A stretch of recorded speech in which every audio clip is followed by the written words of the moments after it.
Un feliz viernes para todos ustedes, 28 de mayo, viernes que para millones de estadounidenses es el viernes perfecto para salir porque el lunes es día feriado en Estados Unidos con este Memorial Day. El día de hoy quiero cerrar la semana con este tema petrolero de energía que, bueno, tanto escozor causó en nuestra página de Facebook con la conversación que hemos tenido a raíz de esta compra completa ya, que todavía falta de aprobación de la refinería Deer Park por parte del gobierno mexicano que se la compra a Shell. ¿Y por qué queremos tocar el tema? Porque si vamos a hablar y vamos a analizar y vamos a opinar, tiene que ser con datos y tiene que ser con los datos duros porque 2 y 2 son 4, nos guste, no importa quién lo diga, cómo lo diga, a qué hora lo diga, en qué lugar lo diga, no hay de otra, 2 y 2 son 4. Entonces, trayendo el tema de la energía y de la compra de esta refinadora, el de Deer Park en Texas, es que quiero traer lo último, y lo último es la rebaja en la calificación crediticia que ha anunciado Moody's para Deer Park. Se entiende, obviamente, porque quien la compra es la petrolera más endeudada del mundo, pero hay otros temas sobre los cuales quien sabe más y mejor nos puede explicar es nuestro estimadísimo Gonzalo Monroy, consultor de GMEC en la Ciudad de México. Gonzalo, gracias por acompañarme. Te lo decía fuera de la cámara, mucha gente está opinando y está opinando, digamos que de corazón, con el corazón, pero no con los datos. Y yo creo que si hay algo sano en los debates es, sí opina, sí hay derecho de opinar, pero pues vamos a opinar para crecer juntos y estar mejor informados a partir de la información. Así que te permito que tú me digas, a mí no me sorprende esta rebaja en la calificación porque quien te compra pues es Pemex y Pemex no está en la mejor de las situaciones. ¿Por dónde empiezas tu análisis? Y de paso, gusto verte, ¿eh? Gaby, muchísimas gracias por tenerme. Pues mira, hay que empezar justamente en esta rebaja de la calificación que le hace Moody's de un Baa2 a un Baa3. Justamente lo que se acaba poniendo es las dudas que va a haber con respecto a la operación y por ende a los flujos de efectivo que va a tener la refinería. Si todo continuara igual, pues obviamente veríamos que la refinería sigue siendo rentable. Y aquí me tengo que detener rápidamente a explicar el por qué los últimos 2 años tuvo pérdidas. La refinería está en un proceso de reconfiguración porque antes, o en ese momento, estaba tomando crudos pesados, poderlos procesar y sacar todavía un extra adicional de gasolina y de diésel a través de las unidades de coquización o coquizadoras. Lo que estaba haciendo a partir de 2019, principios de 2019, Shell, junto con Pemex, era ir deshaciéndose de esas coquizadoras, por ende, dejar de comprar el crudo mexicano. En el 2023 se iba a comprar la mitad únicamente de crudo mexicano y empezar a comprar una mezcla más ligera, principalmente de todos estos crudos ligeros que siguen saliendo con el shale a través de la técnica del fracking. La idea era justamente tener una refinería mucho más eficiente, mucho más activa y obviamente mucho más rentable.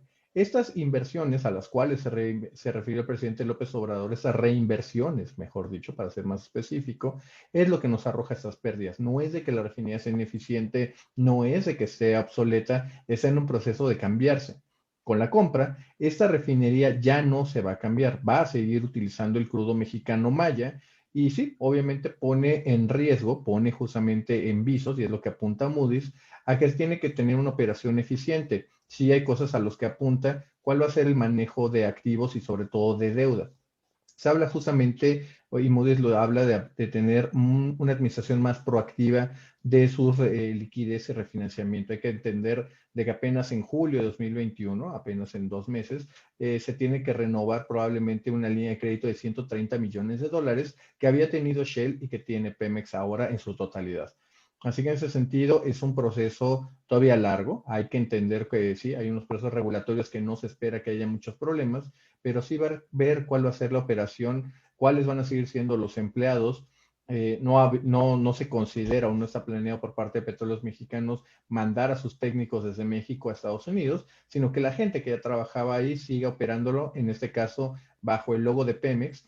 No se incorporan al contrato colectivo de trabajo de Pemex, siguen siendo parte de las condiciones laborales y el contrato colectivo con US Steel, y bueno, es prácticamente un business as usual hasta que ya no lo sea. Exactamente. Ahora, Gonzalo, de la conferencia de prensa del director general de Pemex con el presidente y una de las asesoras también, o miembros del consejo, ¿qué de las cifras que nos agregas te resultaron a ti sorprendentes, porque esto fue, nos han dosificado la información en relación con la refinería. El presidente en video vía Twitter manda este anuncio, hace el anuncio y los detalles empiezan a conocer, bueno, pues un día después. ¿Qué cosas te sorprendieron de las cifras que vale la pena poner ahorita sobre la mesa? Pues mira, en realidad, eh, por desgracia, estamos hablando de un escenario extremadamente optimista para el gobierno mexicano, pero hay que detenernos a ver cuál es la realidad, en este caso, del Sistema Nacional de Refinación. Mucha gente, creo que de una manera equivocada, ha puesto en relieve o tratan de comparar la refinería de Dos Bocas con la refinería de Deer Park. ¿Y por qué sale tan cara Dos Bocas? La realidad es que Dos Bocas es, como, valga la expresión, es como construir una nueva casa, pero tienes que literalmente abrir brecha, abrir camino. En cambio, Deer Park es como ya pasarte a un apartamento totalmente amueblado, listo para habitarse. Obviamente las inversiones en Deer Park, muy buena parte ya están depreciadas, ya está toda la infraestructura ya hecha, ¿sí? Tiene algunos problemas logísticos importantes que hay que atender en el futuro si es que se va a tomar combustibles producidos en Estados Unidos o en ese caso esta refinería. En cambio, Dos Bocas es empezar prácticamente todo desde cero, desde la nivelación del terreno, obras auxiliares, y por eso no son comparables. Sin embargo, aquí te puedo decir que el gran perdedor de esa transacción, sobre todo en términos de las prioridades, son las 6 refinerías que tenemos en México. Hay un reconocimiento bastante explícito de que las refinerías nunca van a levantar a los niveles que se requieren para esta autosuficiencia energética. Se estima, en un cálculo bastante conservador, que aproximadamente entre 250 a 300 mil barriles de gasolina serán producidos únicamente por las refinerías mexicanas, teniendo todavía por gran problema que el primer producto que salen de estas refinerías no es gasolina o diésel, sino el combustóleo. Un combustóleo que es justamente mandado a Estados Unidos a refinerías del tipo de Deer Park para que sean justamente vendidas y comercializadas por terceros. Sin embargo, aquí hay que decirlo claramente, Gaby, la compra justamente de Deer Park, la construcción de Dos Bocas con los atrasos que tiene, por desgracia y para desgracia de la administración, no eliminan las importaciones. Se estima que va a haber entre 200 a 250 mil barriles diarios de participación de terceros, justamente de importación de otros diferentes a Pemex, para seguir haciendo estas operaciones. Entonces, ¿cuánto de lo que consumimos de gasolina vamos a poder, digamos que cubrir como país y no importar, aunque, bueno, lo refinas allá y lo traes acá, pero cuánto realmente? Bueno, en condiciones normales, digamos que prepandemia, el mercado mexicano de gasolinas es de aproximadamente 820 mil barriles diarios. De eso, aproximadamente unos 200, 220 mil se va a producir en México localmente. Quizá con algunas inversiones extras, y ahorita creo que vale la pena que hablemos de ello, quizá pueda subir a 250 mil, pero el resto van a venir de importaciones, importaciones de petróleos mexicanos y también de terceros. Ok, si quieres profundizar en ese otro tema, Gonzalo, adelante, por favor. Claro que sí. Para dar un poquito de dimensiones, mientras, por ejemplo, año tras año se está dando aproximadamente 2.500 millones de dólares para la construcción de la refinería de Dos Bocas y la operación de Deer Park es de 596 millones de dólares, más la deuda, más los inventarios que se estiman en 250 a 350 mil barriles, perdón, a 250 millones de dólares. También hay que entender de que a las refinerías mexicanas en promedio solamente se les da 55 millones de dólares. No hay un mantenimiento mayor, no hay una reparación o cambio de equipos. Y en el caso, por ejemplo, de refinerías muy específicas como Minatitlán, la propia refinería de Tula, equipos que están ahí parados, los propios trabajadores de Pemex, ante la falta de inversiones, han empezado a canibalizar estas plantas. ¿A qué me refiero? Toman justamente de plantas que no están operando como repuestos para las plantas que sí están operando. Por desgracia, obviamente, esto le cambia totalmente el panorama de lo que Pemex podría llegar a hacer en sus refinerías, muy lejos de las ambiciones presidenciales. Tú sabes que a mí me gustaría que nos abrieran a los ciudadanos estas refinerías para que nos diéramos un tour, una vuelta y entendiéramos, en las que son seguras, porque 2021 también y 2020 han estado también llenos de noticias de incidentes, de incendios, accidentes que están viviendo estas refinerías, que dicho sea de paso, tú sabes muy bien, no operan ni siquiera al 50% de su capacidad. Cuando hablas de Deer Park, estamos hablando de más del 90% de operación, ¿es así? Es muy correcto, Gaby. Y fíjate, estos accidentes, por desgracia, con un presupuesto tan raquítico, pues por desgracia se asegura que van a continuar. Sabemos, y yo creo que aquí vale la pena el símil, de que es que ya está desvielado. Los accidentes van a pasar. Y en ese sentido, pues obviamente no vamos a tener Déjame esto. Por el otro lado, déjame te detengo. Tuvimos un problema de audio. Sabemos que, y continúa, Gonzalo. recuérdame un poquito antes. No, estabas hablando de los accidentes que hemos tenido en Ah, las refinerías, listo, perdona. listo. Sí, sabemos que, por ejemplo, dado el raquítico presupuesto que tiene, esas refinerías, por desgracia, esos accidentes van a continuar, son esperados. Eso es lamentable. Y para poner un símil, es como tratar de llevar a 250 kilómetros por hora un auto que ya está desvielado. Obviamente los accidentes van a pasar. En ese sentido, sí, es prácticamente una garantía de que se tienen que hacer las inversiones correctas, cuantiosas, mucho más cuantiosas de lo que está haciendo al día de hoy Petróleos Mexicanos. Y en ese sentido, por desgracia, pues no se ve cómo se puede avanzar. Por el otro lado, Deer Park es literalmente top of the class, es de lo mejor que se tiene justamente en las refinerías del Golfo de México, sí, con una configuración que es única para tomar esos crudos pesados de diferentes partes del mundo. Hay que entender claramente, Gaby, de que la intención de haber comprado Deer Park no es tanto la soberanía energética, no es tanto la autosuficiencia en hidrocarburos, sino proteger de que el mercado, en este caso el mercado norteamericano, siempre se le va a poder vender este crudo maya. Desde 2012, octubre de 2012, Pemex se embarcó en una estrategia de diversificación de este tipo de crudos, sí, mandando aproximadamente dos terceras partes a Estados Unidos y una tercera parte a Asia, principalmente a la India y a China. Sin embargo, no tienen contratos de largo plazo y de pronto una estrategia agresiva de Aramco o bien de los rusos, de Rosneft, puede justamente dejar a México sin mercado. Así que en ese sentido es una posición defensiva para asegurar que el crudo mexicano encuentre comprado en Estados Unidos. Y solamente para agregar y enriquecer todavía más lo que estás diciendo, recordarle a la gente que estamos hablando de crudos pesados, crudos ligeros, cuando se habla de las refinerías que se construyeron en el Golfo de México, que son las que manejan ese crudo pesado, que incluso Venezuela y otros países envían, lo mismo que México. En el caso de las refinerías y el sistema de refinación mexicano no está digamos, estructuralmente para ese crudo, no la totalidad de estas refinerías, ¿no? Si quieres abundar un poquito en ese tipo de crudos para que se entienda. Claro que sí, Gaby. Ahí, por ejemplo, la forma más sencilla, un crudo ligero, da típicamente, por su propio nombre lo dice, tiene una menor consistencia, tiene justamente una menor viscosidad y da en el proceso de la destilación atmosférica, que en palabras bastante simples sería poner un barril de petróleo bajo una caldera y por destilación ir sacando los productos refinados. La parte más alta salen las naftas naturales, los químicos más ligeros, después vendrían las gasolinas, después vendría el diésel, vendría una proporción de combustible y por último una parte llamada residuo de vacío que se parece prácticamente al chapopote o al asfalto, que no tiene poder calorífico. Lo que hace Perfecto. justamente una coquizadora es precisamente tomar ese residual de combustóleo y extra y a través de procesos físico-químicos sacar todavía un extra más de gasolina y de diésel y eso es justamente lo que justificaría las inversiones. Sin embargo, en México solamente tenemos tres refinerías con coquizadoras, Minatitlán, Madero y Cadereyta, y por desgracia en un problema de integración nunca han funcionado bien en México. Es un problema, un verdadero dolor de cabeza para petróleos mexicanos. Gonzalo Monroy, quiero llevarte y a ti, si lo siguen, tu cuenta de Twitter, Gonzalo. Claro que sí, en Hemorrhoid Energy, ahí en Twitter, ahí podemos continuar la conversación.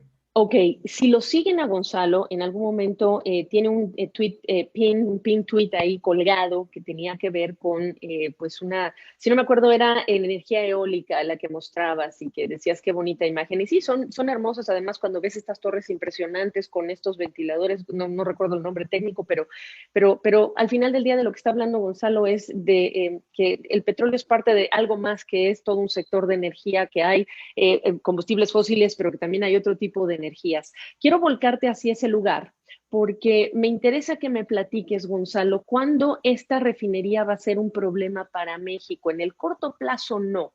En el largo plazo es una refinería que está en un país como Estados Unidos, cuyo gobierno está regresando al Acuerdo de París de Cambio Climático, donde hay empresas que tienen también operaciones en México y en otros países, que se están comprometiendo a descarbonizar también su operación. ¿Y en qué momento, si me permites la frase, el destino nos va a alcanzar? No solo con el caso de Deer Park, pero incluso con el caso de Pemex. Se lo estoy preguntando a Gonzalo en una semana en la que la Corte de la Haya, en un fallo histórico, le ha dicho a Shell que tiene que cortar en 45% su huella de carbono, en la semana en la que a Exxon le han metido a un miembro en el directorio que es también relacionado con el cambio climático, y toda esta tendencia de las petroleras, que ya no se quieren llamar petroleras, sino empresas energéticas, están viendo la presión de los accionistas y de las autoridades para transformarse y reducir su huella de carbono. Y lo pregunto porque el destino nos va a alcanzar, Gonzalo. Es correcto, Gaby. Yo te diría de esta manera, la transición energética es justamente una tendencia ya irreversible. Como industria, la industria de los hidrocarburos, sí, su dependencia va a ir bajando conforme otras dinámicas vayan ocurriendo. La principal, la electrificación del transporte. Si bien hablamos o lo peculiar son los autos eléctricos, desde cosas relativamente baratas como el Bolt hasta lo más alto como un Tesla u otros, Porsche, diferentes marcas de lujo han sacado sus modelos eléctricos. Hay que entender también el cambio que se está dando en otro tipo de cosas. También incluso está apenas hace 10 días, la semana pasada, Ford anunciaba uno de sus camiones de carga más famosos, el F-150, que va a correr 100% eléctrico. Incluso, justamente en su batería completa puede alimentar a una casa a todo su potencial por Sí. 3 días. De ese tamaño es justamente eso que está ocurriendo. Ya se está empezando a hablar y explorar los caminos para el transporte de carga, cuánto va a poder hacer, cuál va a ser el rango. Esto obviamente son dificultades, no va a ser una adopción inmediata, es el futuro y es certero, eso va a ocurrir, no va a ocurrir de inmediato, eso es una parte esencial. ¿Qué tanto México, aquí especialmente México como país, como el principal y único accionista de petróleos mexicanos, está dando estos visos? Lo apuntabas muy bien, prácticamente todas las empresas del orbe de cualquier nacionalidad, públicas o privadas, están en un compromiso de reducción de emisiones. En su último plan de negocios, Pemex admite, reconoce que va a aumentar sus emisiones precisamente por la quema y utilización de sus refinerías. ¿Qué tanto va a empezar a afectar esto? Yo te diría de que ya empezó. Buena parte, por ejemplo, del refinanciamiento que ha tenido Pemex en los últimos 2 años ha sido justamente a tasas increíblemente altas. ¿Cuál es el resultado? La deuda, que en términos de lo que ha dicho discursivamente el presidente López Obrador, no ha aumentado su deuda, lo que ha aumentado es el costo de capital. Es por eso que la deuda de Pemex pasó de 2018 de 100,000 millones de dólares a en el 2020 cerrar por arriba de los 114,000 millones de dólares. Y aquí me tengo que detener una cosa específica, Gaby, para explicarle a la gente. Esos 14,000 millones de dólares, que es el presupuesto de un año de inversión de petróleos mexicanos, no se fue a un solo pozo, no se fue a una refinería, no se fue a una compra de materiales, no se fue absolutamente nada, simplemente se pagó en mayores intereses. Así que en ese sentido, por desgracia, nadie está ajeno a esta dinámica. Pemex ya no va a encontrar los mercados tan receptivos, o bien tendrá prácticamente que abrir la chequera para encontrar quien le preste dinero. Y si ese es el caso, pues entonces Pemex y por añadidura el gobierno mexicano se vuelve más una inversión de especulación que una verdadera opción rentable.